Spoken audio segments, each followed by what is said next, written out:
can get $60. Senator Bill Nelson calling for change in how a future oil spill crisis would be handled when it comes to chemical dispersants. EPA is allowing the industry, the oil industry and the dispersant industry, to do their own safety checks.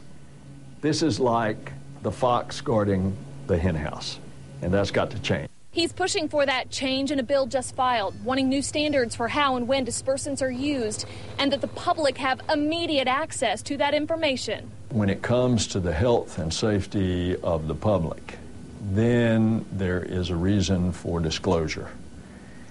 And especially when the safety of these chemicals is ceded to the companies that manufacture the chemicals.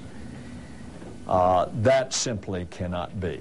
At the same time, Nelson, alongside USF researcher Robert Weisberg, are now calling into serious question if dispersants should have ever been used in the first place to break up oil. If the oil would have risen all to the surface, we would have had a much better chance of scooping it up. How large an area would this oil have been spread over had we not used dispersants?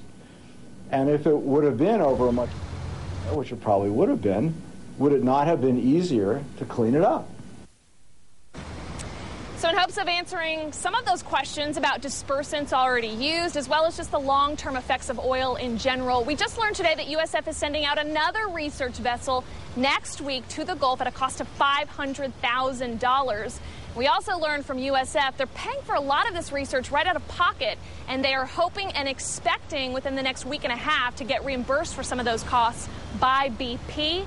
We're going to continue to monitor that. We'll let you know as soon as USF gets paid.